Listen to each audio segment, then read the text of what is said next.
Hi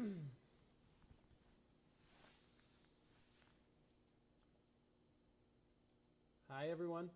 Sorry, just trying to make sure the camera is good and that I am in focus. Sorry, one moment.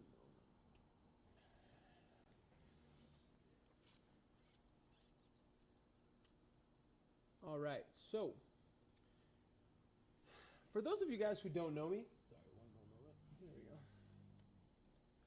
So for everybody, oh gosh, I really can't get the angle right. Here, we're gonna try it one more time. That's probably about as good as I'm gonna get it. So for everybody who does not know who I am, my name is Louis Fernandez. I am one of the owners of La Beredas Brazilian Barbecue and Bar here in Marlborough, Massachusetts. And I also run this YouTube channel, which is dedicated to making cocktail recipes, talking about my favorite spirits, teaching people how to become better bartenders and making better drinks.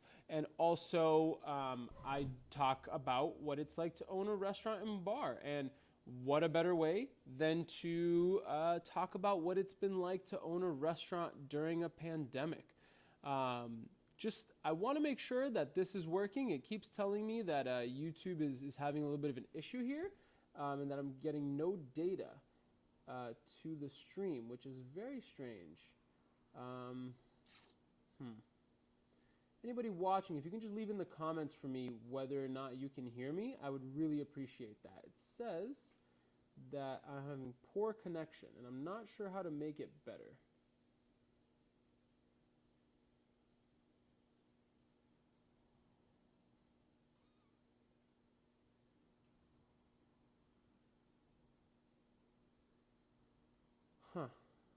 Sorry, if anybody joining now, I'm just trying to make sure that the stream is going okay. It says there's poor stream quality.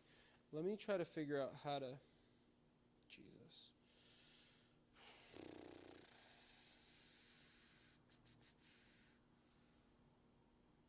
I don't understand it.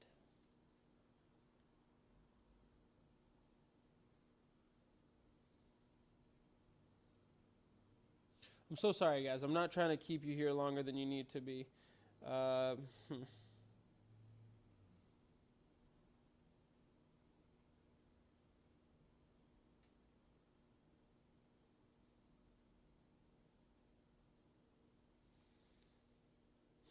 Anyway, it's lagging a bit, says bar reviews. That's very frustrating, and I'm really not sure why.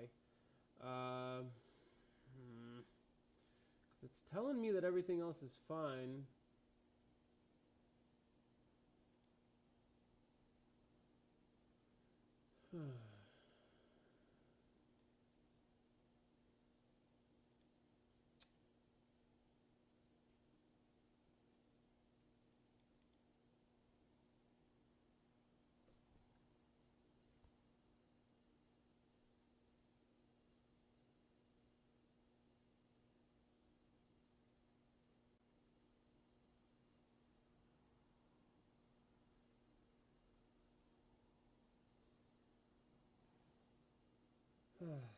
Jesus.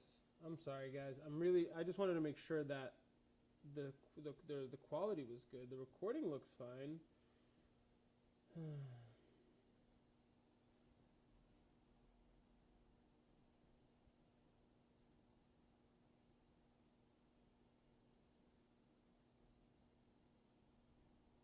Damn it. I just got a text saying that the audio is fine, but the image is not. And that's the issue here, is that I need it to be good. I'm sorry, everyone. Man.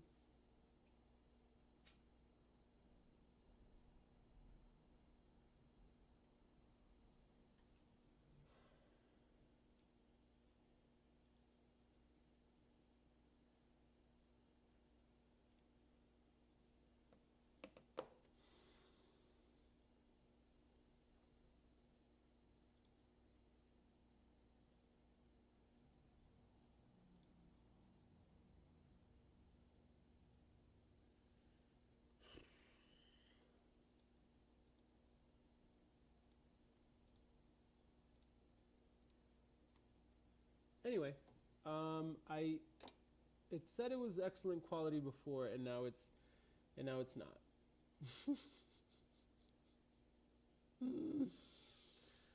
All right, this is great.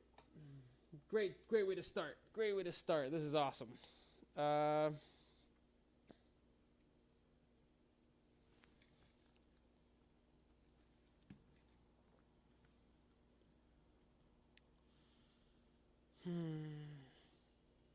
Hey, it's Justin Brown here from Primal Video.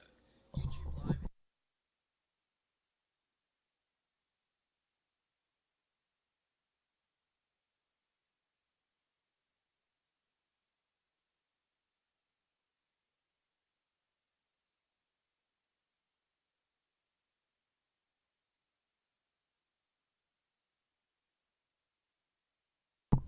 all right. Well, we are going to just we're just gonna start.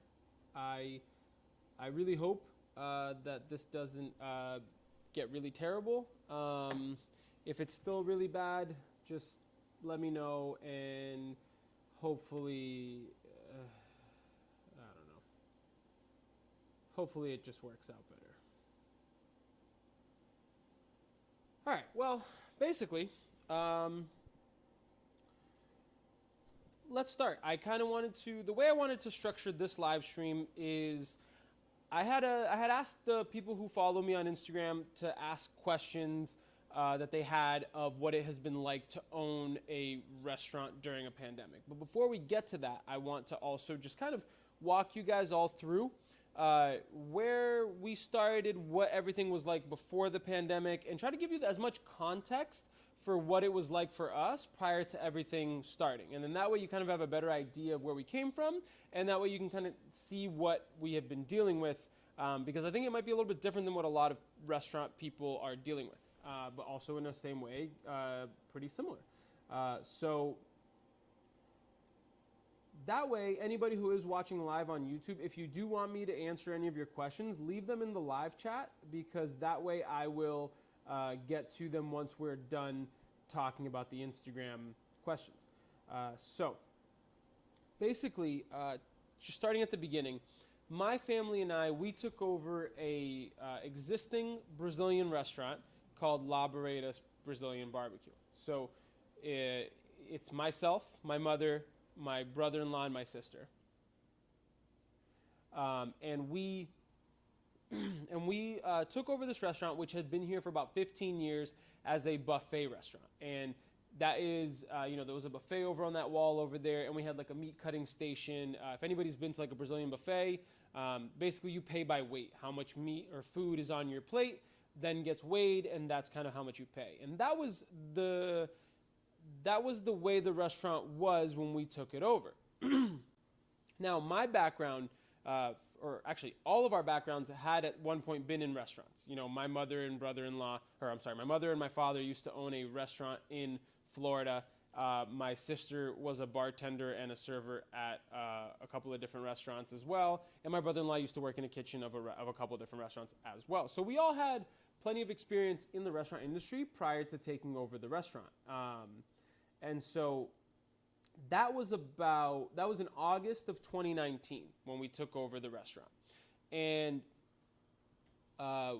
one of the things that we did at first was we really tried to make it work with the original business model, right? I would say. So, we had a buffet and we kept it for a while. And it was tough. Buffets are not exactly the easiest business model for restaurants because there's a lot of waste. The food kind of sits there all day.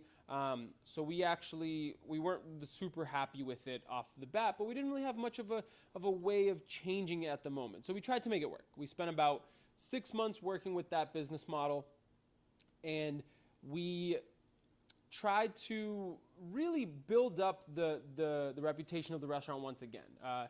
This place has gone through like 5 different owners prior to us, or 4 different owners prior to us taking over, and we started to really work heavily on trying to rebuild the reputation. And unfortunately, it wasn't the greatest. It just didn't work out at the end. About 6 months in, we realized that we needed to make a change. Things just weren't getting better. The business model is just so difficult. It's a lot of waste. There's a lot of hours that you have to pay people to operate a buffet. And, if you can find a way to do it, great. It's a decent business model, but it just wasn't what we even wanted when we took over the restaurant. We really we wanted to create a restaurant that was, a modern Brazilian restaurant. We wanted to have really high quality cocktails and drinks, and we wanted to have, nice shareable plates, trying to make it more in line with where we believe the restaurant industry was going, shareables, smaller plates, higher end, I guess. And so about 6 months into us owning it, this brings us to about a year ago. And to give you an idea, we didn't even have a bar. It was just a countertop that we had here, and I had a couple of chairs, and I tried to make it work, but I was, making drinks out of ice out of a cooler. Like, I had no bar equipment. None of this was here. None of this stuff was here. We tried to make it work, and it was very difficult. And so about a year ago, we closed down for 2 weeks to renovate the whole place. And if you guys actually want to take a look at it, I have it as a highlight on my Instagram. There's a little highlight there that shows the remodel, so you can see some before and after photos of the restaurant. You can even go and stalk the restaurant's Instagram if you're interested. There's quite a few photos of it before and after as well. And so we closed down for 2 weeks. We renovated the floor. My brother-in-law and I built the bar. I say that, but basically I just handed him tile. He did all the work. I just helped where I could. And so he built our bar. We worked our butts off for about 2 weeks to really renovate this place and make it a modern restaurant. And we finally opened back up March 14th. And that was, as some of you may know, March of 2020. And things were not great. And 3 days later, we had to shut down due to COVID. And, we were literally only open for 3 days, and I had maybe a handful of people sit at my bar that weekend because no one was going out. People were already scared of everything that had been going on. It was crazy because for those 2 weeks that we were renovating, I don't even think we were so focused on renovations and focused on making the restaurant better because we had spent 6 months, basically like just trying anything and everything to make the restaurant better with, no avail. And so finally we realized we needed to do a whole renovation to get people to understand that it was a new ownership, a new thing. It was a completely different restaurant than what it used to be. And so, we were so focused on that, on the renovations and just getting everything beautiful and just changing everything that we weren't even paying attention to the news. So we spent about 2 weeks taking care of everything and renovating everything, making it all pretty and beautiful. And then towards the end of that is when we started to read about what was going on and what was to possibly come. And so then at that time, we actually still had the buffet. Our idea was to have the bar and also kind of keep the buffet. And so unfortunately, with a buffet and with COVID, one of the biggest restrictions was that we couldn't have people self-service. So it used to be a self-service buffet. People would be able to grab their own plate, put as much food as they wanted on each plate, bring it up, and take care of things that way. But one of the biggest restrictions that the government passed down was that there would be no more self-service buffets. And of course, it makes total sense. Everyone's worried about contamination and the virus and everything, and having a place where people's hands are all touching the different utensils and the buffet and everything wasn't going to work. And so we even tried. We tried one day staying open, but it was just so impossible. We made no sales, and this was, at the very outset of everything with COVID. And so we actually shut our doors for about 45 days. We spent a month and a half just closed. Nothing. We didn't do any takeout. We unfortunately had to lay off all of our employees. It was a really, really rough 45 days. I didn't even step in here for a month. It was rough. And so one of the best things, I guess, that came out of the pandemic and all of this was we really had to evaluate what we wanted to do as a business. The original business model of keeping the buffet just wasn't going to work. We knew that for a very prolonged period of time, these restrictions were going to be in place. So, we had a meeting amongst ourselves, of what to do. And we ended up deciding that we were going to rip the buffet out of the wall and really try to focus heavily on our a la carte menu, our dishes, the shareables, our cocktails, especially now that we had a bar. We didn't even know what that meant, because we knew that people weren't going to be able to sit at the bar, and we knew that they would be a little bit more difficult going forward. But we knew that we had to make a change somehow. It was kind of desperate at that moment. And so one of the first things that we did was we opened up again and did just takeout for another 45 days.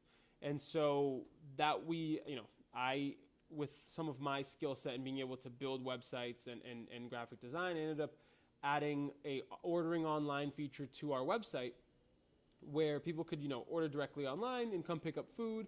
And it worked okay for a little while. We were open just on the weekends, but we had no employees. One of the ways that we were able to even stay open was we ran it ourselves. It was myself, my mother, my brother-in-law, my brother-in-law's mother, and my sister occasionally.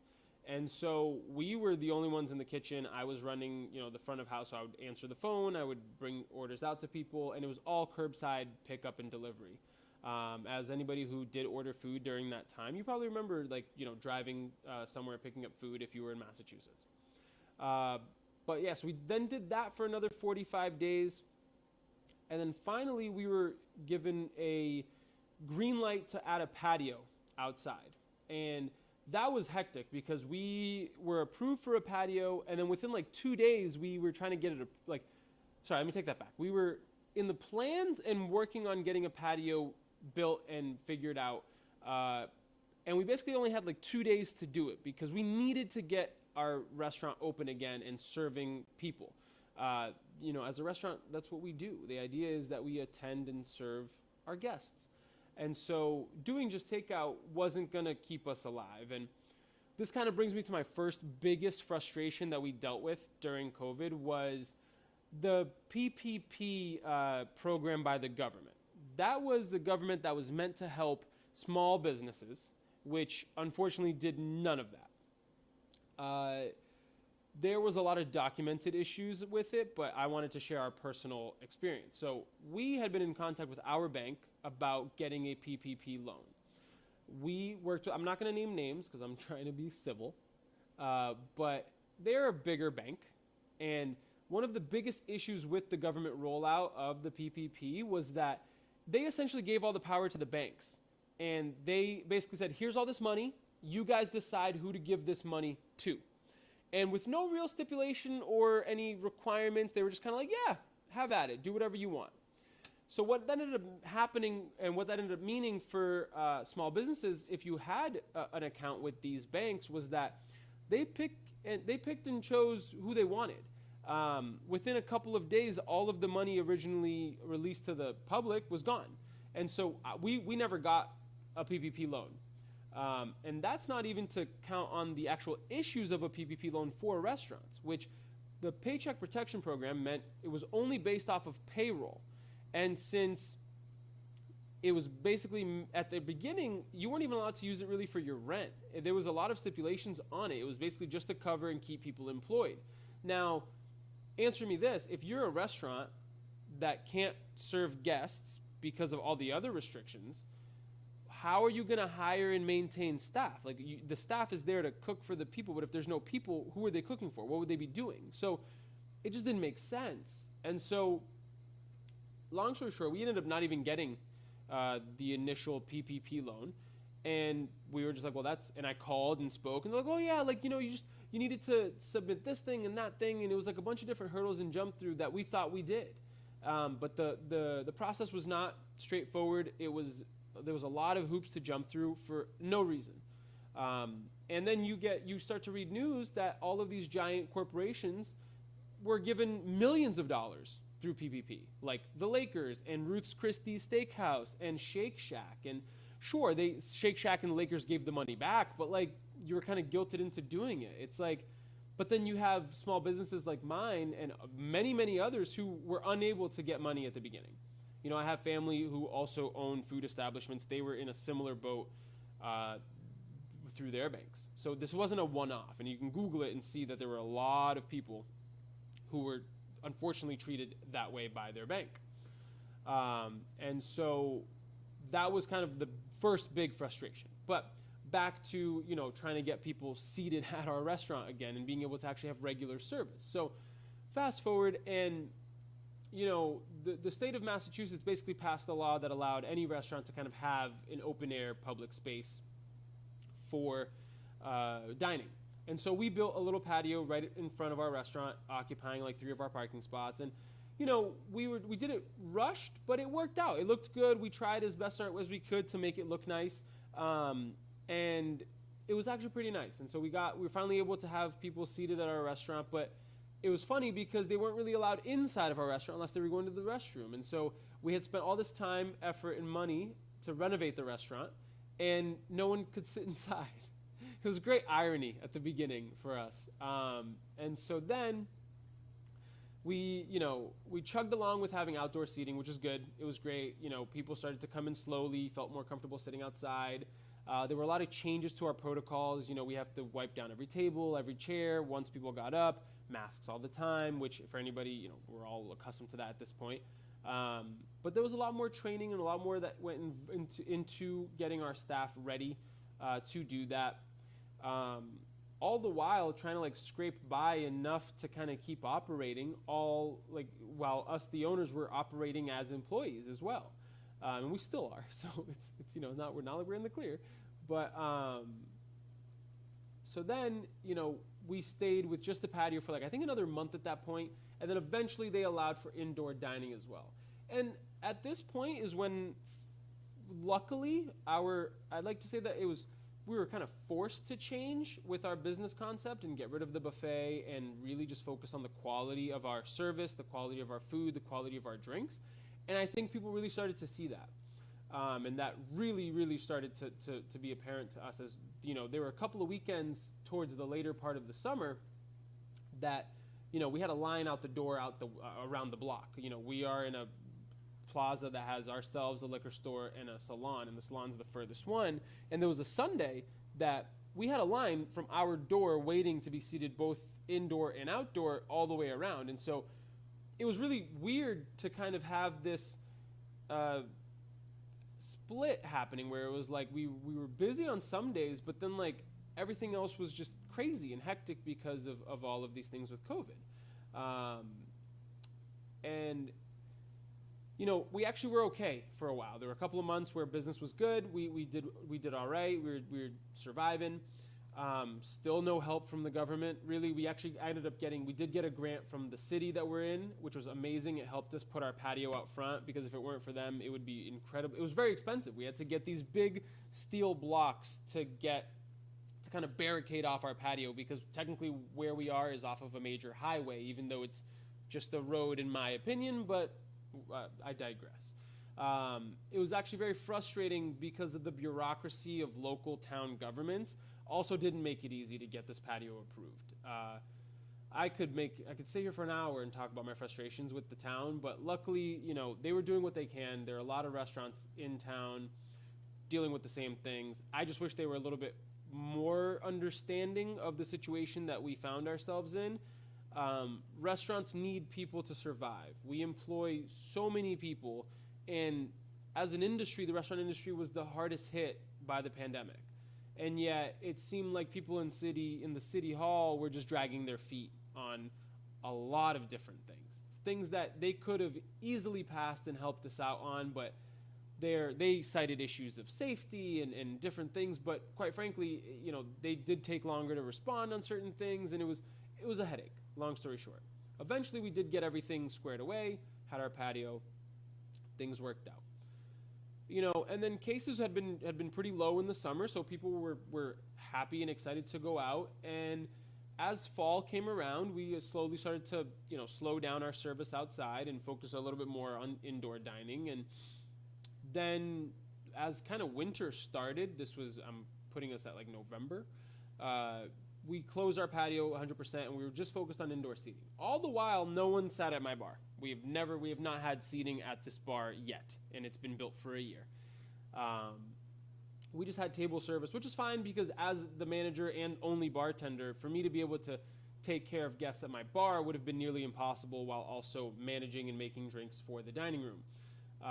And so we focused heavily on indoor seating and takeout. And we then, as cases started ramping up and more restrictions came, it then got incredibly more frustrating, especially because it felt like the government was kind of blaming restaurants for the spread of the virus, whereas there are studies that prove that restaurants were responsible for like a very negligible percentage of the actual COVID cases being spread in the country, but it was almost like we became the scapegoat.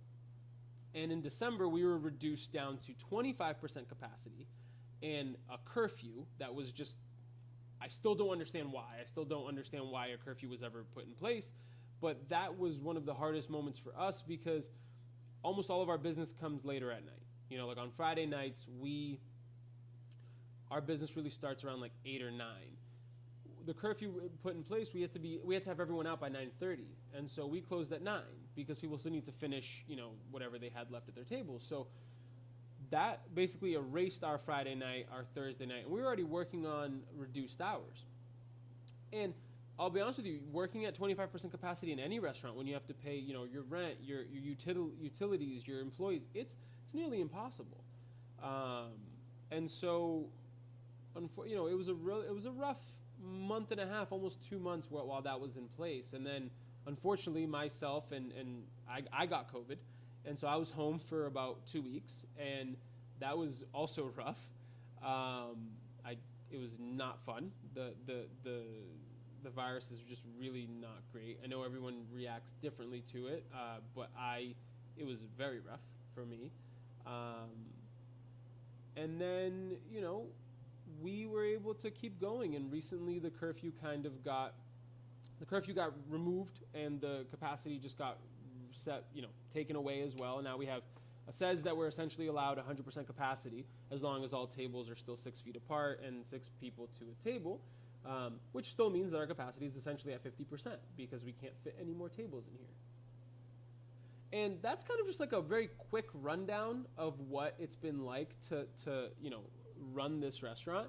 Kind of the biggest points that I wanted to make was, as someone who's starting out a restaurant and someone who, it's a brand new concept, kind of. We wanted to make a modern restaurant, and it's basically a new business. We had to deal with all of the struggles of having a new business, a new restaurant, and then all of these restrictions and other things that we had to consider from COVID on top of it. And so it was incredibly difficult, as you know, because typically, like I say, like the first couple of years of you owning any business is very rough. And so for us, our first year, half of it was already COVID, and then this first half of our second year of owning it, still COVID. So it's just been like the craziest time.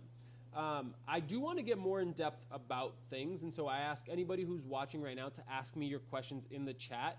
I did get I did kind of glaze over a lot of issues, but I'm going to be answering them hopefully through the questions that people ask me on my Instagram, and you folks are going to ask me here on YouTube. So kind of want to go through some of these while I take a sip of my caipirinha.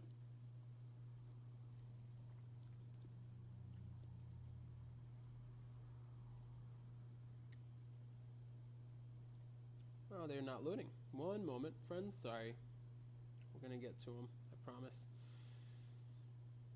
All right. So, first question I got was from Bianca X D'Souza. Thank you, B, for the question. What was the hardest thing you had to face? One of the hardest things I had to face was, I'm going to answer this question in kind of two ways. One of the hardest things that we had to face was we were trying to change the narrative and the concept of our restaurant in a time when people were terrified of going out to a restaurant. And so we basically were making a huge shift from being a buffet restaurant to a restaurant that was more focused on the quality of our plates, dishes, and cocktails in the middle of a pandemic, which made it nearly impossible. Because unless you can get people in here to experience the new experience that we're trying to get them to experience, they can't experience it. And so to get people to understand that we were a new ownership group, a new concept that from the owners that had been here before, it was so impossible at the beginning. especially because we weren't even open. The other biggest thing was, the hardest thing I had to face was just the fact that maybe we wouldn't survive as a business. And we'd been pouring our heart and souls into this, and pouring our heart and souls into the renovations and getting everything looking the way it was. And so there were a lot of moments where I was scared that this would all just be gone. It kept me up at night a lot, especially at the beginning when, it was out of our hands. We didn't know what was going to happen. There was a lot of that doubt and that fear.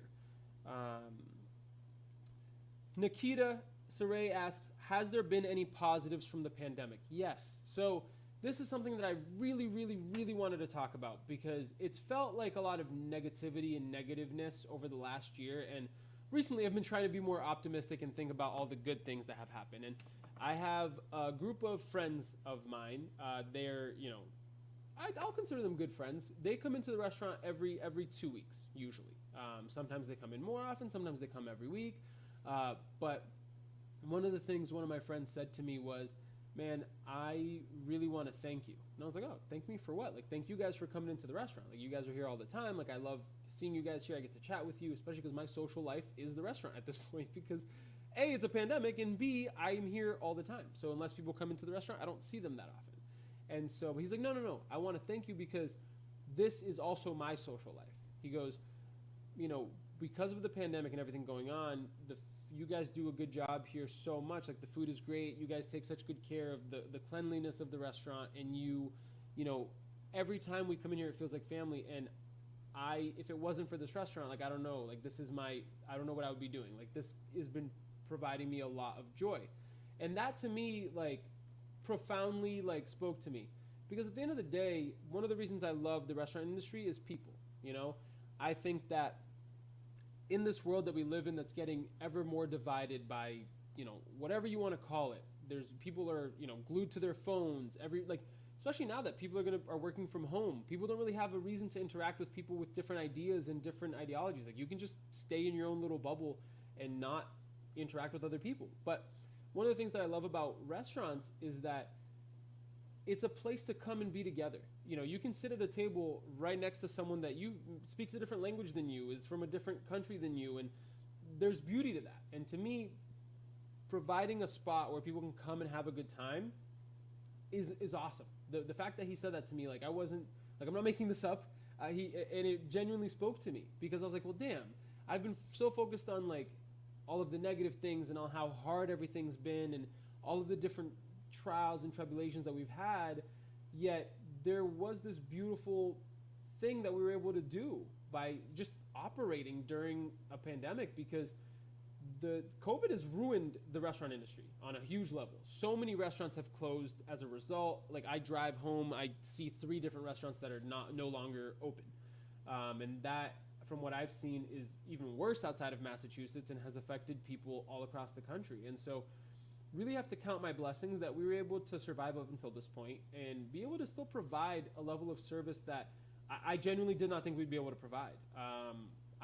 At the beginning, everything was so new, and having to shift every little thing that you did to accommodate the new restrictions, it was scary, because I didn't know if it was going to work out. But that was very, very heartening. It made me very happy to hear. Nikita also asked, what has been the hardest aspect of COVID-19? I think I did touch upon it earlier, but again, just like the fact that we were shifting our entire business model on the fly and adapting while everyone else is adapting, it was like a double-edged sword, where on the one hand it was great because it forced us to change, which I'm much happier now than I was before, and it was a change that we needed to make anyway. But on the other hand, because people couldn't come in and experience it, no one knew. And it took a really long time to get people around here to realize what we were really trying to do. Felipe, or Flip a Switch on Instagram, asks, how did you guys adapt to the pandemic? What changes did the restaurant go through? Again, the biggest one was since this was just before the pandemic starting, I'll say it was the renovations, and then the pandemic ended up forcing us to remove the buffet. The other one that I didn't mention before was the use of delivery systems like Grubhub and DoorDash. Now, I will be honest with you. I never wanted to sign up for any of these delivery systems. People had been asking us since the beginning of the pandemic why we weren't doing delivery, and we considered it and contemplated it. But the fact that these delivery apps basically charge the customer 20% and charge us about 30%, it's crazy. So to give you an idea, if someone were to pay, like let's say they ordered like $100 worth of food from one of these apps, typically the app would charge the customer something like $120 and then a couple more for the delivery, so like $125, and the restaurant only gets about anywhere between $75 and $70. So that's a huge margin that we're losing in a business and industry that is so heavily reliant on our margin. Like restaurant margins are not as high as people think they are. It's very expensive food, and food goes up in price often, and it fluctuates, and it's very difficult. So accepting that and signing up for both DoorDash and Grubhub was a big adaptation that we did out of necessity. And I will say in practice it's okay now, because I also think like we wouldn't have the orders that we would if we didn't have it. And we've been having decent dine-in service still. So it hasn't been the worst, but I'm not very happy to give away 30% of every order still. I think it's absurd. I think there's other ways that these apps can make money, and I do think that they gouge restaurant owners, and they do not provide the best level of service. I don't want to sit here and nitpick. I know that it's hard, and it's a hard network of things going on with these delivery apps, but you would think that they would be a little bit more lenient with their margins, given, they did give a free month, I will say, which was great because we were able to try it out. But it was tough. Mike Chavez 15 says, how have you addressed waste and spoilage? So 2 ways. The biggest contributor to our waste and spoilage before was the buffet. So that was the easy one. We completely took it out. We only made plates when people ordered them, which was much better. The other thing is we ran a very, very, very, very, very tight ship.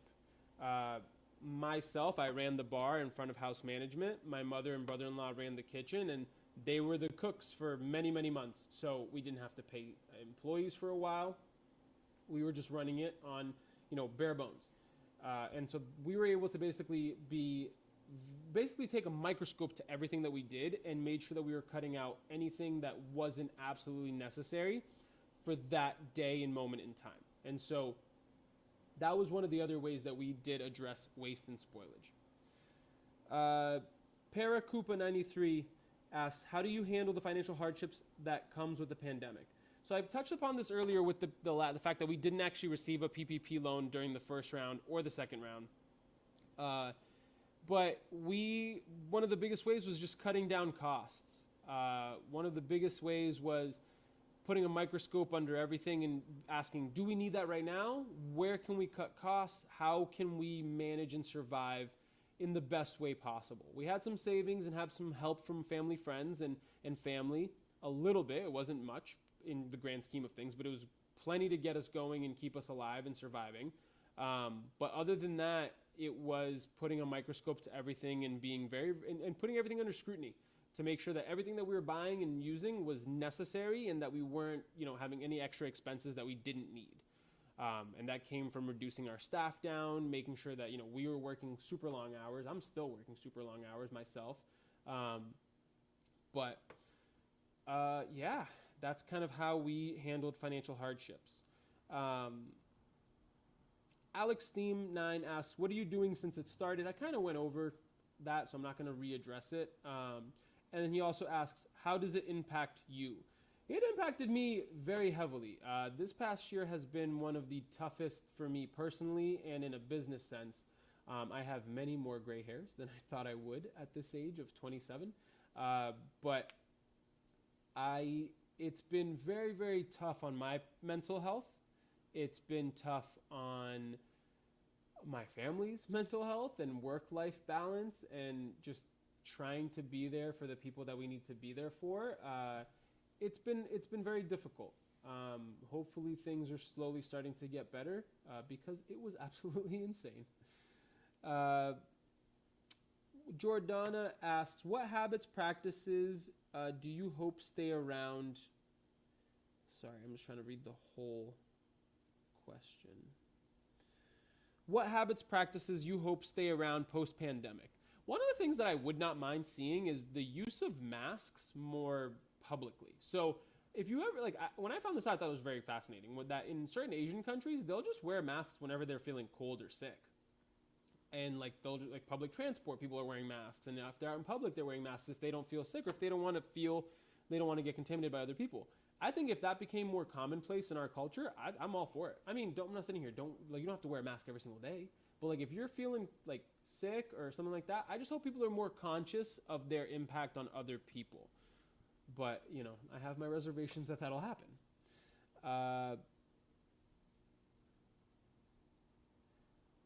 So Bar Demeromania asks, how do you stay creative with your cash flow? That's a great question. How do we stay creative? That's a very good question. We basically focused on quality. Our idea was, even if we had to spend a little bit to develop a dish or a cocktail, it was much better to get it perfect to the way that we knew we loved it and that other people would love it. So that way there would be a little bit more upfront costs in developing it, but as soon as it was launched, we knew that it was going to be the right fit. So for me personally, on the bar, one of the things that I did was, because my bar, I didn't have people sitting at it, I was actually able to take a lot of time and really develop cocktails that were along the lines of what I wanted to do. To explain that a little bit more, one of the biggest goals I set for myself, one of the things I always wanted to do with our bar was focus on South American spirits. The bars that I've worked in, we always did a lot of amazing classic cocktails or cocktails that were based off of other classics, and we used a lot of spirits and ingredients from America, which makes sense. We're in the U.S. But even through reading my cocktail books and looking at other things, it's very rare to see a place focus on South American spirits, flavors, and things like that. And so being a Brazilian restaurant and being a Brazilian person who is a bartender, I was able to actually take the time that I didn't have guests at my bar and during the week to really develop my cocktail menu to a place where I'm very, very happy with. I've been able to create, and I'm actually launching a brand new cocktail menu this weekend with a lot of these cocktails that I mentioned, that I'm referring to right now. I was able to really, really focus on the quality of it and make sure it was well balanced and perfect so that when we did launch it, it was the right fit. It was the right cocktail. It was the right dish. So that's how I think we were able to stay creative with our cash flow. It was restrictive, of course. So we tried a lot of dishes, but only a couple of them made it onto the menu. And so by spending a little bit more up front to develop the dishes and everything, we hoped that in the long run, it would pay for itself. The next question. Oh, geez. I keep losing it. 1 second. Sorry.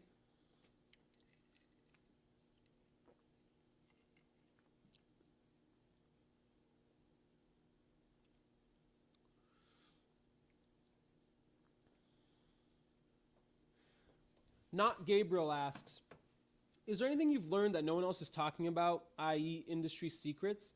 Man, that is a really good question that I probably should have thought of when I read it yesterday.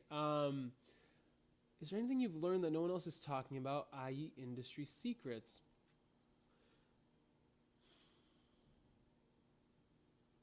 I want to move on to the next question just so that I can think about that. And we'll come back to it.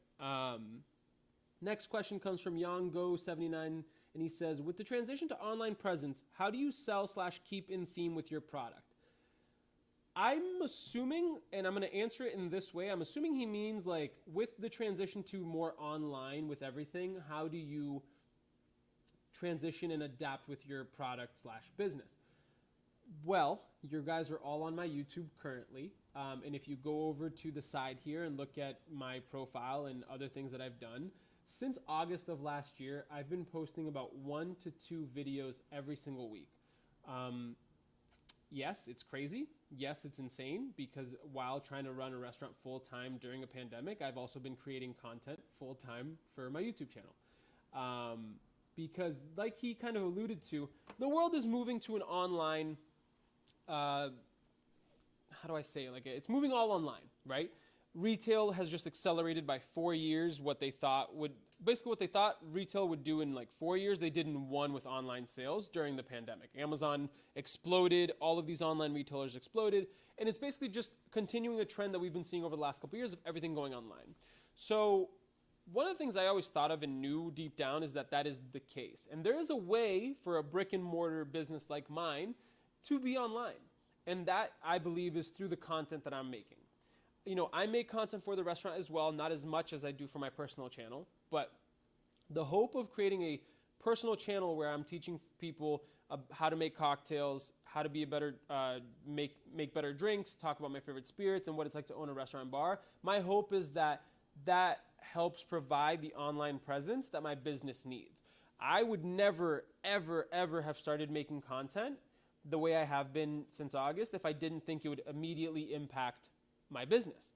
And so one of the cool other really positive things that happened during this whole last year was after I started releasing videos for a little while, this was, maybe in mid-October, early October, it had been a couple of months of posting videos on my YouTube and Facebook and trying to build an online following. One of the things that really was awesome to me was there was a Friday night where we just had like 4 different tables ask for me specifically. They were sitting outside and they had kept asking my server, who was now my supervisor for the floor, saying, hey, I came here because I saw this guy's videos on Facebook. And they all wanted to say hello to me. And I didn't realize how quickly it would translate to having a direct impact on our business. But it was one of the biggest bright spots for me. It validated all of the effort that I've been putting into making videos, which made me really happy. And so that is how I believe that with the transition to an online presence that we are trying to stay modern. Now, that being said, I also do want to create more content specifically for the restaurant. I was actually speaking to my mother the other day about this.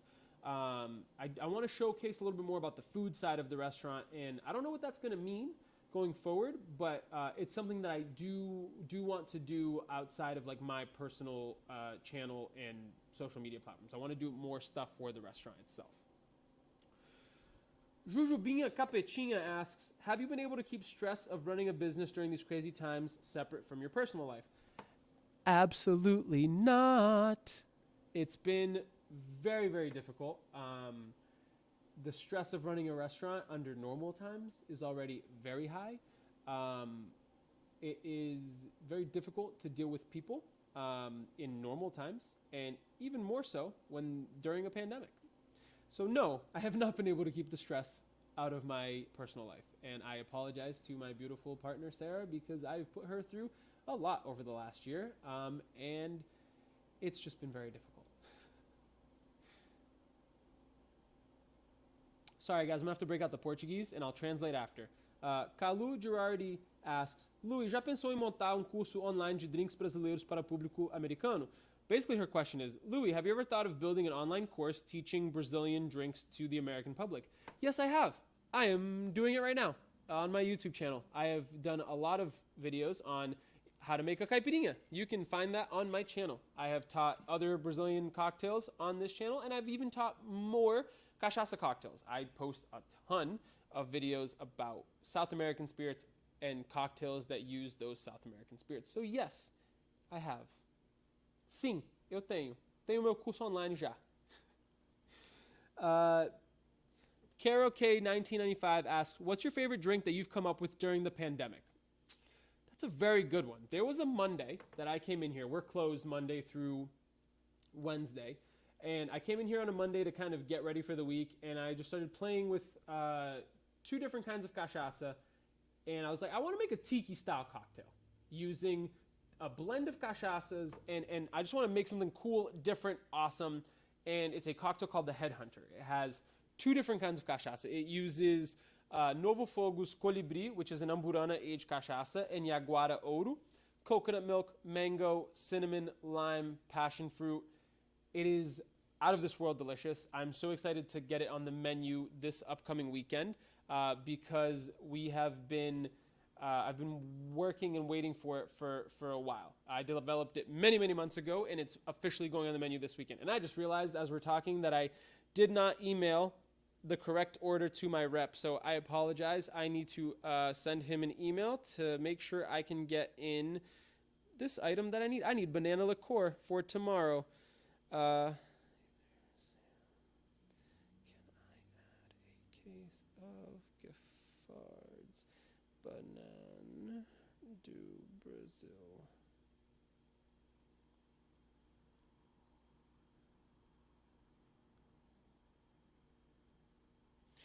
Sorry guys, I sent the order in earlier and forgot to add this.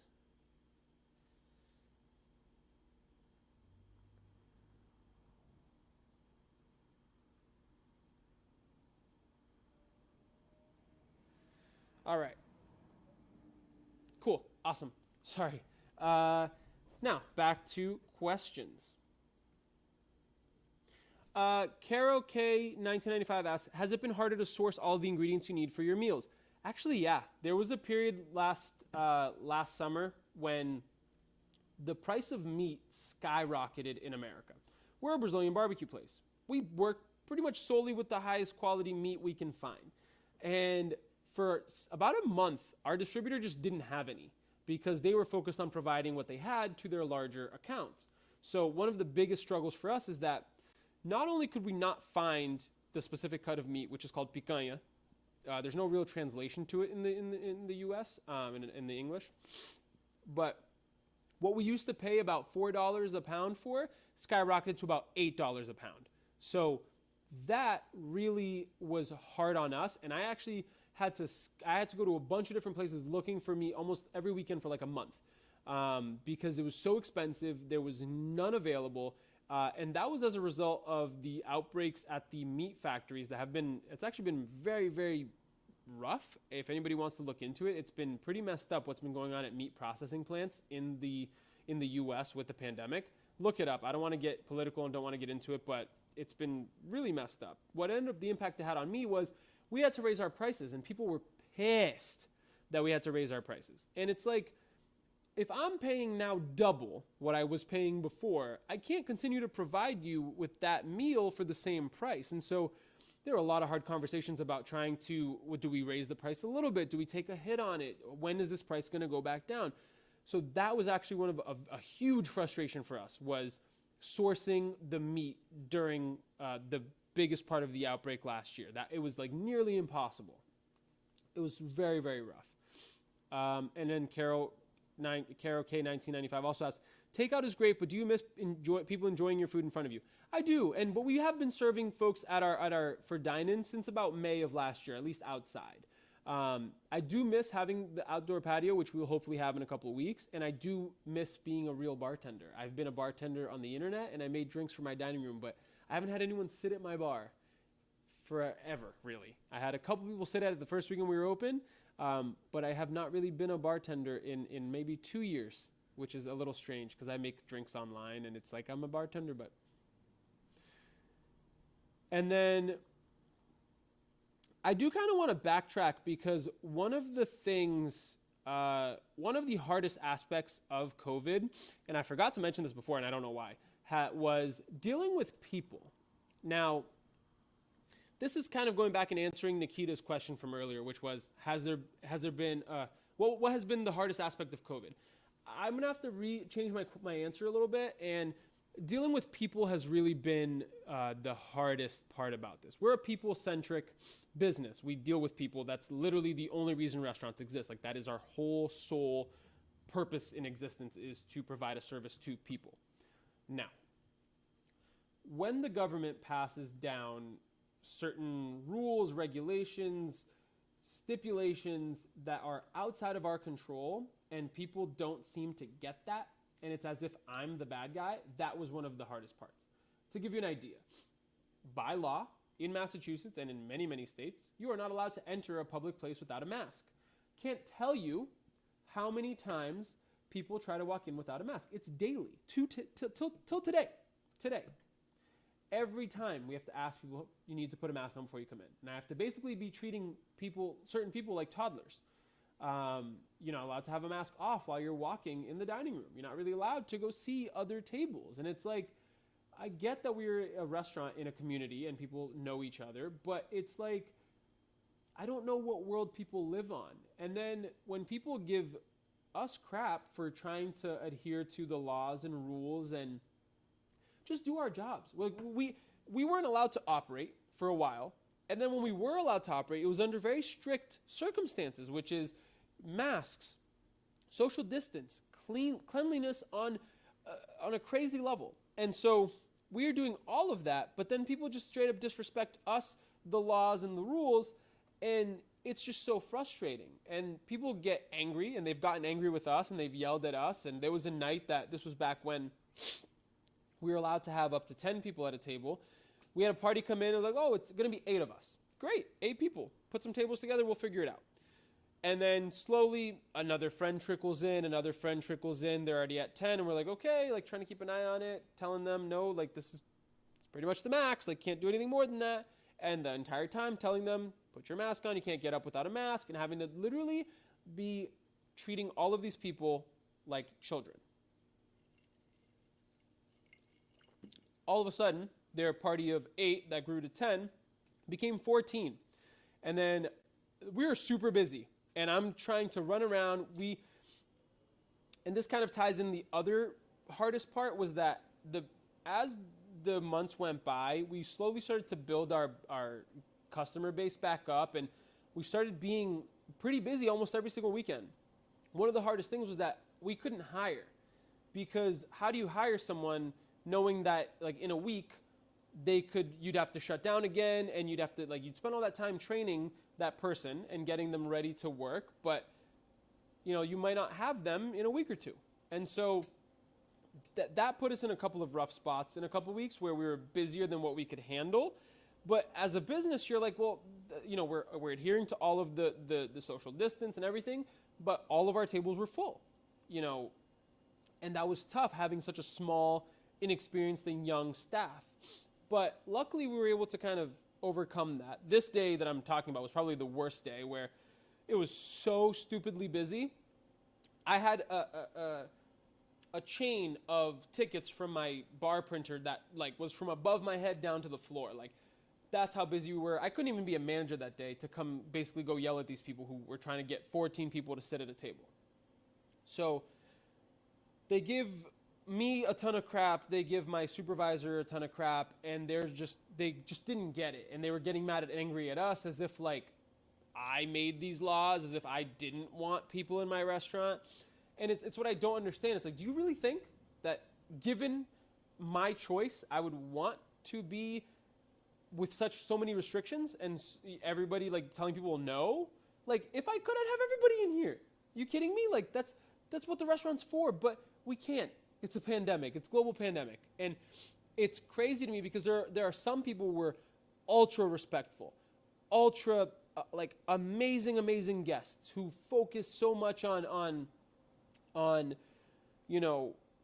being as respectful as possible because they understand they kind of at least guess at what we've been through, right?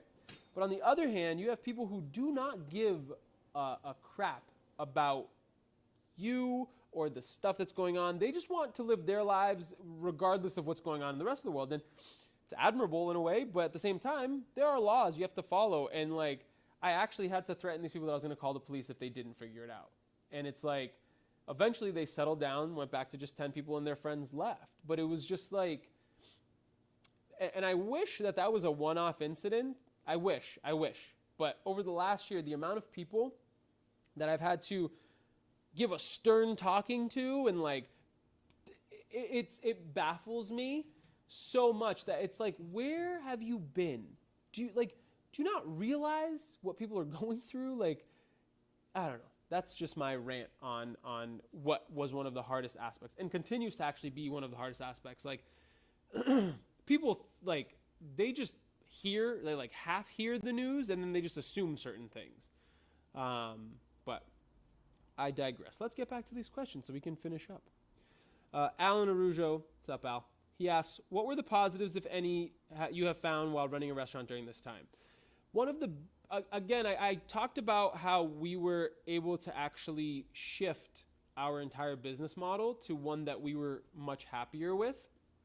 But one of the other positives that I didn't mention before, and it's something that I've heard and has been echoed by other restaurant owners that I've been listening to and trying to hear from, is that one of the things, sorry, I'm gonna get some water.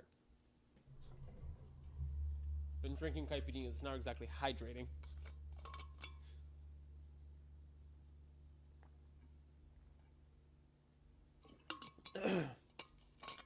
One of the things that the pandemic kind of did, and I'm actually very grateful for it, is that I was talking to my mother, and she was listening to a interview of this guy who owns a restaurant nearby, and he was talking about how, yes, the pandemic has been horrible for the restaurant industry. So many restaurants closed, so many people suffering, all of this. But one of the things that it's been fantastic about is that all of us who are continuing to operate, it's forced us to hyper focus on quality.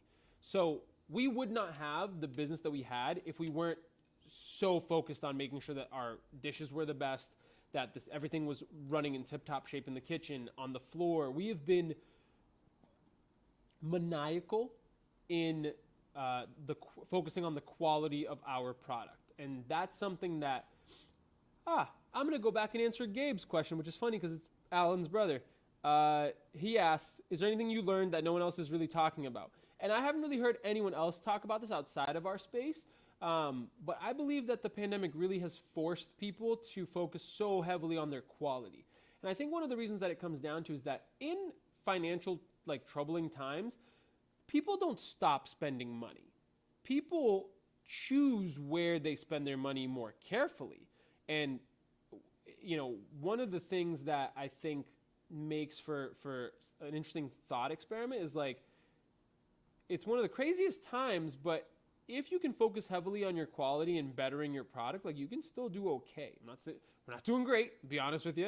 Things are still rough, but anybody who makes it out of this in the restaurant industry and has, really focused heavily on their customers, their service, their food, they'll be in a much better spot coming out of it than maybe they were going into this. And that's certainly true for me, and it's certainly true for us. It's such a crazy kind of, sorry for swearing, a mind fuck. It's it's such a tough, difficult thing to experience, but looking back and really trying to look at the positives of it all is that without, it's forced us to just be better. And I think that that's going to be incredible going forward. And I'm really excited about that. It gives me a little bit of hope. And for anybody who is still surviving through this, I hope that it gives them a little bit of hope and that they get better as well. But my friends, that was it from the questions on Instagram. And now I'm going to start answering your questions from YouTube. Sorry, and you guys are so great for being so patient and listening to me ramble half the time. And so, the Tribal Bar guy says, hi, Louie. What's up, man? Thank you so much for tuning in. I really appreciate it. Bar Reviews says, did you get any financial help from the brands that you are using in your restaurant on a daily basis? So we didn't really get any help per se from the brands. We've gotten, let's see here. Actually, I take that back. There is a Brazilian beer brand called Itaipava that they gave us a couple of umbrellas for the patio, which was great. It actually helped us quite a bit. In terms of financial help, we got no financial help from almost anyone aside from family friends. No one from a business standpoint, really. And the city of Marlborough, who gave us a grant for the patio work. And then the Tribal Bar guy says, I assume it is different for every business, but is delivery and order to go a possibility for you? Yeah, and one thing I forgot to mention is that even though I didn't have anyone sitting at my bar and anything like that, one of the cool things that Massachusetts did allow us to sell to-go cocktails. So I was actually able to do quite a bit of sales through our online ordering with people ordering cocktails to go, which I thought was awesome. We were never really allowed to do that before because Massachusetts has some very, very stringent alcohol laws. But being able to serve cocktails to go was something that was really, really, really great for us. Sarah Antonoro, my love, says, what is something you wish the public knew about owning a restaurant during a pandemic? I wish the public just knew the amount of hurdles and hoops we had to jump through to just operate, to just be open for them. Because and this wasn't everybody, and like I said earlier, it was not everybody. There were a lot of people who were very respectful.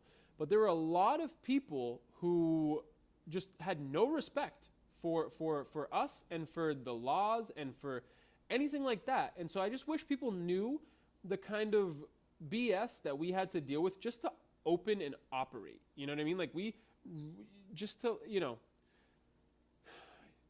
to give you an idea, we're opening our bar this weekend, and that required us to spend a whole bunch of money on different plexiglass dividers because we still need to have everything spaced out by 6 feet. And so there was a huge financial investment by every business restaurant owner to get everything ready to be able to just serve people. Like, to give you an idea, we had to spend, if it hadn't been for the grant from the city to help open our patio, we would not have, it would have been a huge financial investment for us to put our patio out there, because originally we thought it would have to come out of our pockets, which we didn't even have any money because we had just done our renovations, spend almost 3 months without seating anybody inside the restaurant in an entire month where we were not selling anything. And so there are a lot of people who suffered just to be able to operate their business and to open up a restaurant and just wait on guests. And so for all of us having to, long story short, what I wish the public understood and knew was if, we were doing everything we possibly could to provide the best service for them. And if only they could just have a little bit more respect for us and the things that we've implemented. Because if they could just follow the rules and stuff that we implemented, everything would be fine. My biggest frustration throughout all this was dealing with people who just didn't care about these things. And it's like, I'm doing everything I can just to operate. You know what I mean? Yeah, that's the answer to that one. The Tribal Bar guy asks, since you are developing a new drinks menu, is your restaurant offering traditional non-alcoholic drinks as well? Yeah, we offer sodas and lemonades and orange juice, fresh orange juice, every single day.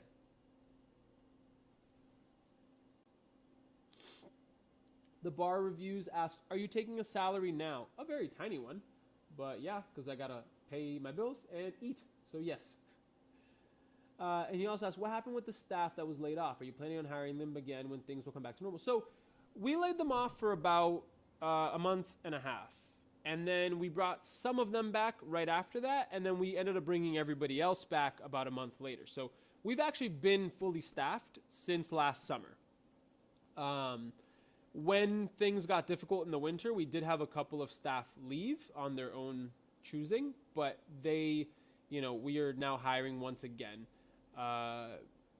And we've been running at pretty much full staff for a little while. We've actually been ramping up our hiring because we thought to ourselves, if we have a summer like we did last year, we're going to need more staff anyway. And especially now that we're opening the bar, I have someone working on the bar with me on the weekends. We have a couple extra servers. We're actually, ramping up our hiring in anticipation of what we hope will be a busier summer for us. Gildeman247 asks, what containers are you using for your to-go cocktails? I've seen a small canning machine for bars promoted on Instagram. I'll show you. I'm not using anything super fancy or like a mason jar or anything like that. I'll show you these.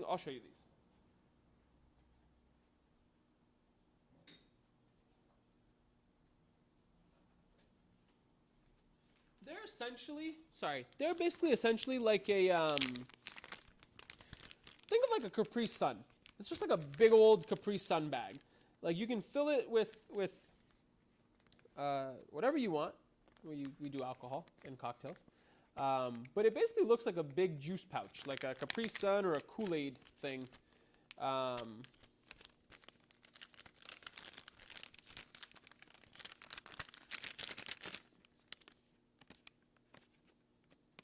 yeah, that's what we use. And then we put a little sticker over the top. It works pretty well. I do like them. They keep cocktails pretty well, and they're good size. They fit about 2 cocktails each in here, so we sell them as doubles. But yeah, that's what we use.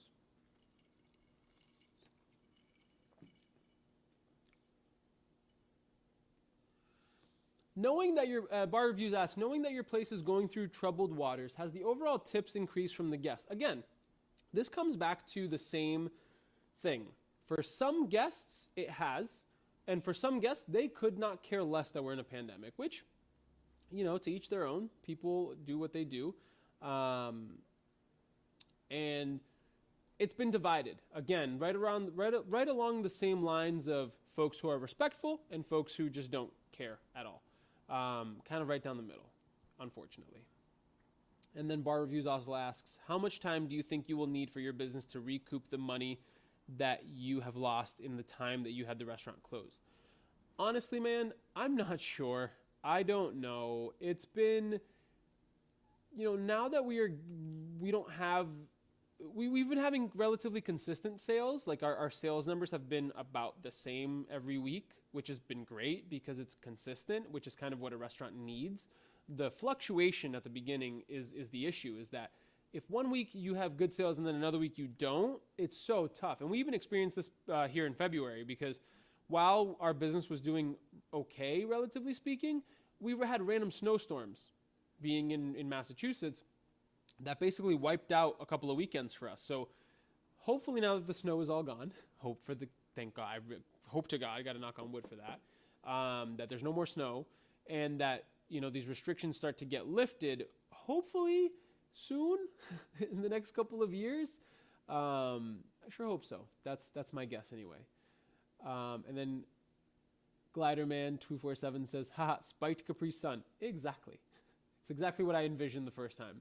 They do sell some that have like a straw hole, but by law, I can't sell that one. I have to have one that's fully closed, because I have to put a sticker over the top here that encloses it, so that if someone were to get pulled over, you'd be able to know if it had been open or not while they were driving. It's kind of crazy. But yeah, you can get them that look exactly like a Capri Sun with a little juice pouch hole. But yeah, thank you everybody for watching and listening. And I'm going to stick around for maybe another like 5-10 minutes live, just to see if anybody else has any more questions. I hope I was able to give a good in-depth experience or telling of my experience. I'm trying to think if I've forgotten anything. So while you guys are coming up with questions, I'm going to think about anything else that I might have glazed over that I can give you a little bit of insight into that maybe I didn't cover. So yeah, if you have any questions, send them over in the live chat and I'll do my best to answer them. Let's see here.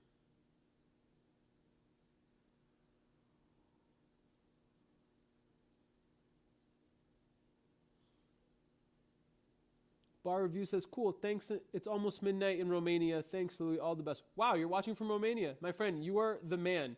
Thank you so much for tuning in. I really, really appreciate that. Thank you. Let's see here. What other questions or what other things can I focus on? Do you pre-dilute to-go drinks? So I do shake them with ice, but then I strain them. So that way they are basically at the proper level of dilution, so that when the person gets home, they just pour it over fresh ice and they can drink it.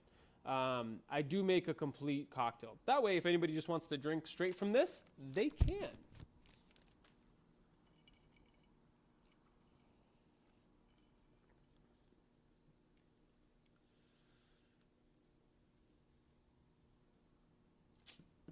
My friends, I am struggling to think of things. I will say one of the biggest issues of during all of this was the ever-changing laws and having to pivot at every moment. One of the biggest things, I might have not mentioned this too much when I was going over our experiences earlier, but basically every month or so, we were glued to the news to figure out what was changing, what's different, is help coming, is there going to be relief, are they going to sign the Restaurants Act? It was very, very tough mentally, because it was like, okay, we're prepared for this stage right here where we're going to have, you know, X capacity and we can be open until here. And then it's like every month there was a new law or change to the law that we had to adapt to. So it was constant evolving every single week. And it was so tough to really have a consistent work flow, because at every single step it felt like something new changed, or what you could do or what you couldn't do. 6 people to a table, all of a sudden 10 people to a table. And as an owner, trying to keep it consistent and try to educate our guests is tough, because it's like even they thought one thing that they read or heard, and all of a sudden it's another thing. And one of the issues as well was Massachusetts is not exactly the largest state. There's a bunch of people living here. It's a very populated state, but within, an hour drive, you can be in 4 other states from where I am currently. So people travel, and within 2 hours, you can be in 6 states. So there are, another big thing that was very, very difficult to deal with was folks who would go up to New Hampshire, which had very, very lax coronavirus regulations, and especially in their restaurants, they had, bar seating available almost the whole time, and almost no restrictions in terms of social distancing, anything like that, for a long time until it was finally implemented. But you had people who would go up there and then expect the same level here, and it's then they would get mad at me because I'm the one in front of them, not because, and so Rhode Island is right here, Connecticut, Vermont, it's all right nearby, and every state has its own regulations and laws. And when people travel, especially here in New England, there are people who live in New Hampshire and work in Boston. And there are people who live in Rhode Island and work in Massachusetts. And so all of that kind of plays a role where it's tough, because every single state has its own regulations, and trying to keep up with them and just trying to make sure that we're educating everybody on what we're supposed to do was very, very tough. Couple of other annoyances I'm trying to think of, just to give you guys a better idea of just how utterly frustrating this year had been. People tell you, one of the big ones that we have complaints about is tables come in and they're like, oh, it's 6 people. But then in reality, it's 6 adults and 2 children. And it's the way the law is written, it's supposed to be 6 people, bodies, humans. And so it's you're not supposed to let it slide. And so I've had to tell people no, that's 8. There's a human there. Just because they're 3 years old, that still makes them a person. And so it's very frustrating when I just want to serve people. I just want to make sure people are having a good time in my restaurant. And I'm supposed to be the bad guy to tell them, no, you have too many people at this table, and I can't, and I have to have you to get up because I need the table for someone else. And then it's from a service standpoint, maybe from the service standpoint of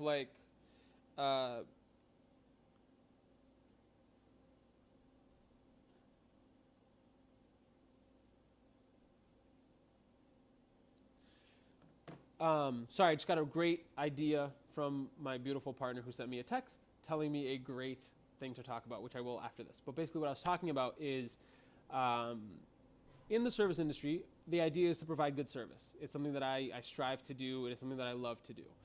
But it requires effort from the guest as well, especially when things are so hectic.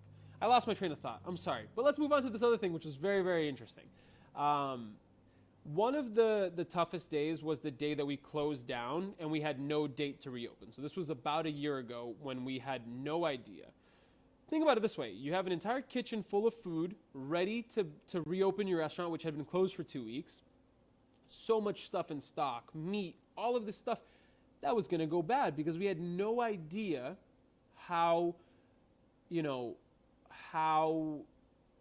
when things were going to open up again, how this was going to shake out, and what it meant for anybody. And so we ended up kind of taking food from our restaurant and just giving it out to friends. I remember bringing eggs to one of my very, very close friends' house and just distributing food that we had that was going to go bad to people, and especially to my staff.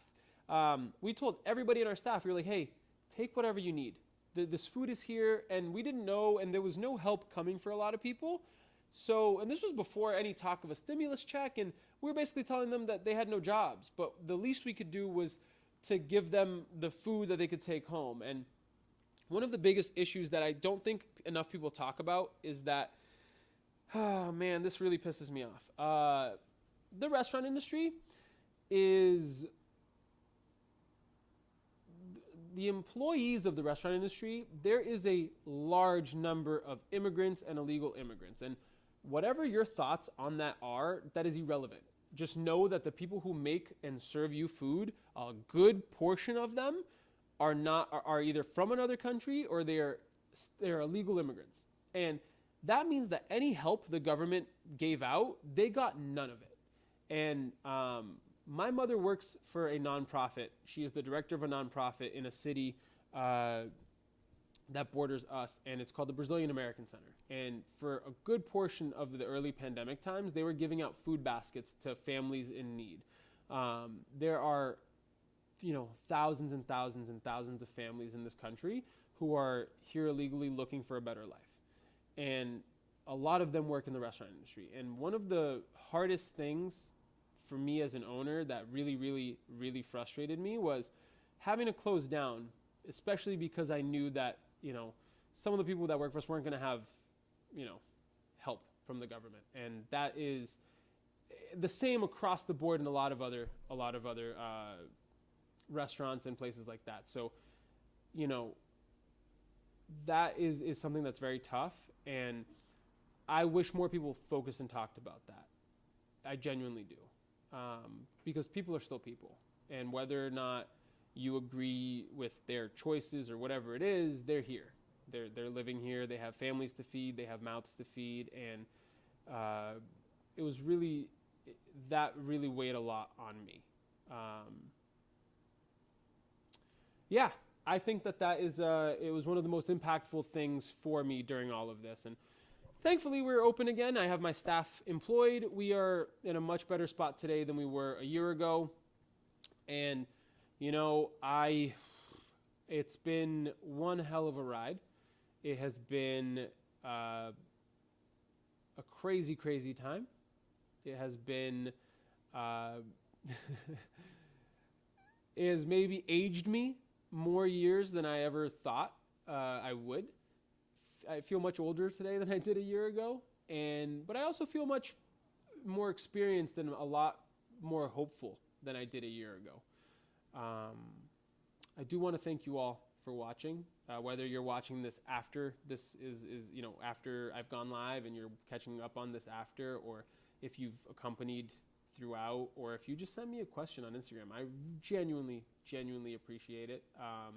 Thank you for your time. I really hope that you got something out of this, and I hope that you were able to get a little bit of insight into some of the stuff that I was talking about, because one of the things that I realized is that a lot of people had no clue. Of course, everyone's dealing with their own issues during all of this, and the issues of the restaurant industry, they run deep, especially because on that issue of the illegal immigration and things like that. The Restaurants Act, which is something that the SaveRestaurants.org has been trying to get passed for almost a year now. One of their biggest things that they were trying to help is that PPP was never actually designed to help restaurants at all. And there are many, many restaurants who have been suffering, and there are many other people's accounts on this that you should look up and check out. SaveRestaurants.org is a great website if you guys care enough to take a look at it and see. They have a lot of different statistics about all of these things that I'm talking about. Let me see if I can pull some up that I can talk to you guys about, because it is very important to me.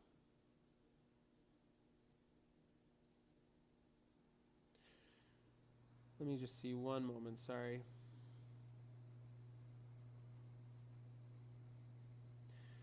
Yeah, so let's just kind of take a look here at some of the stuff that they posted last year, just so I can give you guys an idea.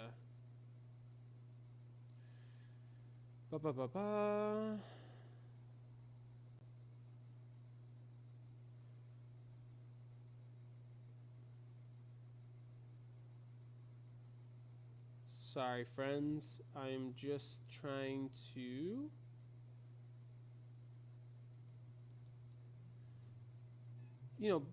let's see here.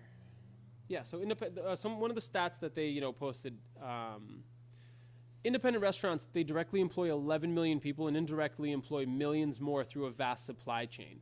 And they are distinct from other small businesses. And that is actually a very key point.